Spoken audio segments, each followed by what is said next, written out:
CPIM നേതാവ് E P Jayarajan കേരളത്തിന്റെ ചുമതലയുള്ള BJP പ്രഭാരി നേതാവ് പ്രകാശ് ജാവ്ദേക്കറെ കണ്ടത് ഇപ്പൊ ആകെ കൺഫ്യൂഷൻ ആയിരിക്കുകയാണ്. ആകെ ഇപ്പൊ സ്ഥിരീകരിച്ചത് ആക്കുളത്ത് മകന്റെ ഫ്ലാറ്റിൽ വെച്ചിട്ട് കുറച്ച് സമയം എന്തോ അവർ കഴിഞ്ഞ വർഷം കണ്ടു. അത് ഇ പിയുടെ മകന്റെ കുട്ടിയുടെ പിറന്നാളാഘോഷത്തിന്റെ ദിവസമായിരുന്നു. അന്ന് അവിടേക്ക് ദല്ലാൽ നന്ദകുമാറും ജാവ്ദേക്കറും കൂടെ ചെന്നു സംസാരിച്ചു. പക്ഷെ അതിനുശേഷം ശോഭാ സുരേന്ദ്രന്റെ വെളിപ്പെടുത്തൽ, അതിനുമ്പ് 3 തവണ ഇ പി ജയരാജൻ ഞാനുമായിട്ട് കണ്ടു, ഡൽഹിയിലും എറണാകുളത്തും ഒക്കെ ആയിട്ട്. അങ്ങനെ 99% BJPയിൽ ചേരാനുള്ള രഹസ്യ നീക്കം ഇ പി ജയരാജൻ നടത്തി. ആ കണ്ടുമുട്ടിയ ഹോട്ടലുകളുടെ പേരുകൾ വരെ ശോഭാ സുരേന്ദ്രൻ അതൊക്കെ വെളിപ്പെടുത്തുമ്പോൾ നമുക്ക് ഇതൊക്കെ സത്യമാണോ എന്നൊരു തോന്നൽ വരും. പക്ഷെ ഈ 3 കൂടിക്കാഴ്ചയിലും, ഈ നേരത്തെ നടന്ന കൂടിക്കാഴ്ചയിലും ദല്ലാൽ നന്ദകുമാർ ഒപ്പം ഉണ്ടായിരുന്നു എന്ന് ശോഭാ സുരേന്ദ്രൻ സാക്ഷ്യപ്പെടുത്തുന്നുണ്ട്. അപ്പൊ അതിന് കൂടുതൽ വിശ്വാസ്യത വരുന്ന പോലെയാണ്. പക്ഷേ ജയരാജൻ, ഇ പി ജയരാജൻ അത് പാടെ നിഷേധിച്ചു.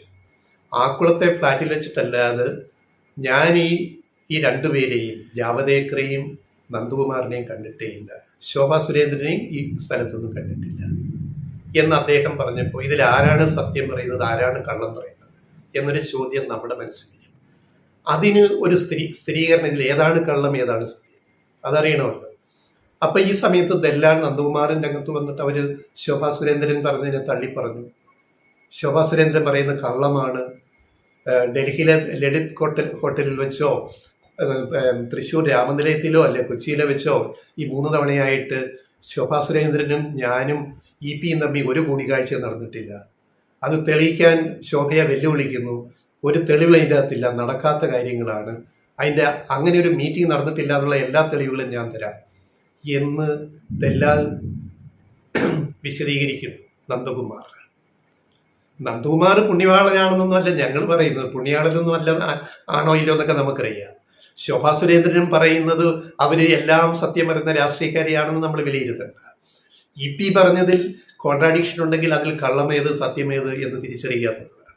അപ്പൊ ഈ 3 പേരുടെ 3 ഭാഗത്തു നിന്നുള്ള ഈ കാര്യങ്ങൾ കാണുമ്പോൾ ഇതിൽ നിന്ന് ഒരു വ്യക്തത നമുക്ക് കൊണ്ടുവരാൻ ബുദ്ധിമുട്ടുണ്ട്. എന്ന് പറഞ്ഞാൽ ശോഭ പറയുന്നതിനെ സത്യമായിട്ട് വിശ്വസിക്കാൻ കഴിയുന്നില്ല.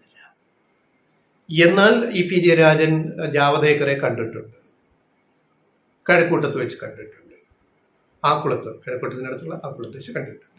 ആ മീറ്റിംഗിൽ ഇന്നാരുണ്ട് അത് സ്ഥിരീകരിച്ചു. ജാവ്ദേക്കറും സ്ഥിരീകരിച്ചു, നന്ദകുമാറും സ്ഥിരീകരിച്ചു, ഇ പി ജയരാജനും സ്ഥിരീകരിച്ചു. അതിൻ്റെ അകത്തപ്പോൾ കള്ളമില്ല. അത് 3 പേര് സ്ഥിരീകരിച്ചപ്പോൾ അത് സത്യമാണ്.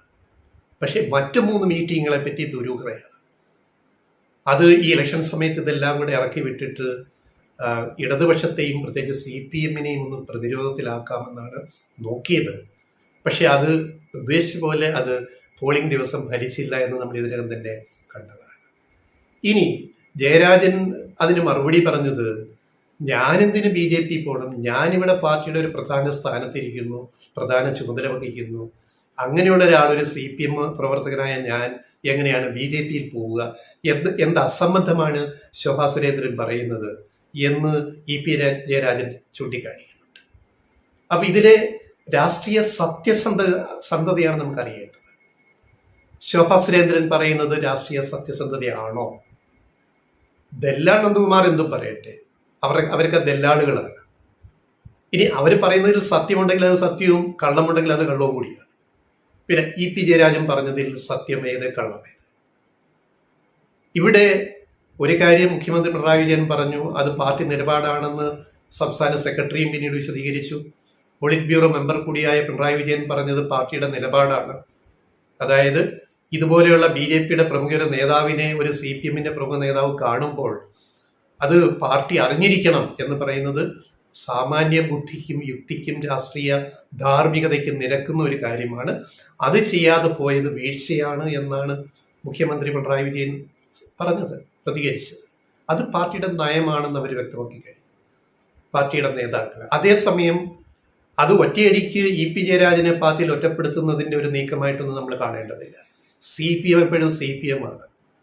ഓരോ കാര്യത്തിലും CPM എടുക്കുന്ന നടപടികൾ വളരെ സസൂക്ഷ്മം അത് വിലയിരുത്തി അതിൻ്റെ ഓരോ ഘട്ടങ്ങളിലും അതിൻ്റെ വരും വരായികളൊക്കെ നോക്കി മാത്രമാണ് പാർട്ടി പലപ്പോഴും തീരുമാനങ്ങൾ എടുത്തിട്ടുള്ളത്.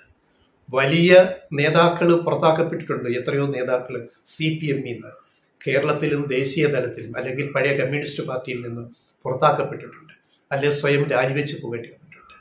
കേരളത്തിൽ അടുത്ത കാലത്ത് KR ഗൗരിയമ്മ പാർട്ടിയിൽ നിന്ന് പുറത്തായത്. അതിനു മുമ്പ് MV രാഘവൻ, പാർട്ടിയിലെ വളരെ വലിയ തലയെടുപ്പുള്ള നേതാവ്. ഈ രണ്ട് നേതാക്കൾ MV രാഘവനും KR ഗൗരിയമ്മയും എങ്ങനെയാണ് പാർട്ടിയിൽ നിന്ന് പുറത്തായത്?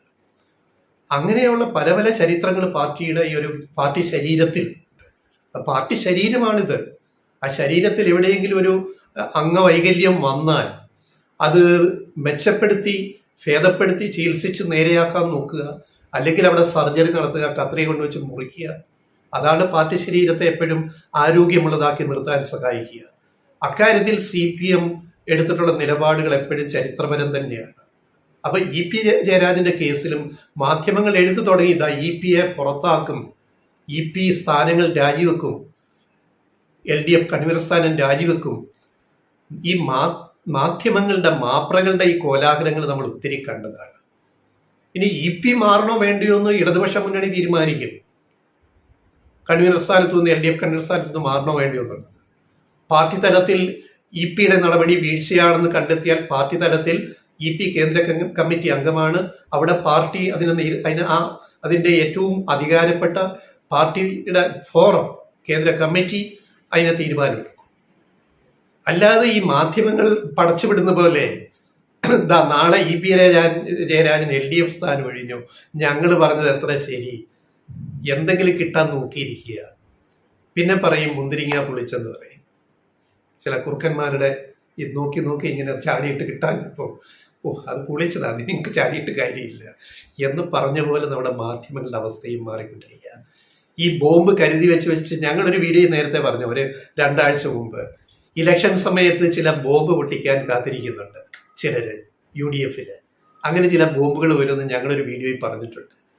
ആ പറഞ്ഞ ബോംബാണ് ഈ പൊട്ടിയത്. UDF കരുതി വെച്ച ഒരു ബോംബാണ്. അത് പക്ഷെ ചീറ്റിപ്പോയി, പൊട്ടിയില്ല, അത് ഷൂ ആയിപ്പോയി. അത് നിറച്ചു കൊണ്ടുവന്ന രീതി ശരിയായില്ല, അതുകൊണ്ട് അത് ചീറ്റിപ്പോയത്. എന്നിട്ട് അത് മാധ്യമങ്ങൾ ഇങ്ങനെ ആഘോഷിക്കാൻ നോക്കിയിരിക്കുകയായിരുന്നു. ആഘോഷിക്കാനും പറ്റിയില്ല. EP ജയരാജന്റെ കേസും ഇതുപോലൊക്കെ തന്നെയാണ് പോവുക. അദ്ദേഹം തെറ്റിയിട്ടുണ്ടെങ്കിൽ പാർട്ടി നടപടി സ്വീകരിക്കും. നിങ്ങൾ ക്ഷമയോടെ അത് കാത്തിരുന്ന് കാണൂ, ഇത്തിരി ക്ഷമ കാണിക്കൂ. ഇങ്ങനെ അങ്ങ് ചാടി കയറെടുത്തങ്ങ് ഇറങ്ങാതെ കാള പറ്റുമെന്ന് കേട്ടിട്ട്. ഇതാണ് ഇതിനകത്ത് ഞങ്ങളുടെ നിലപാട്, ഏറ്റവും ഒടുവിലത്തെ നിലപാട് ഞങ്ങൾക്ക് പറയാനുള്ളത് ഇതാണ്.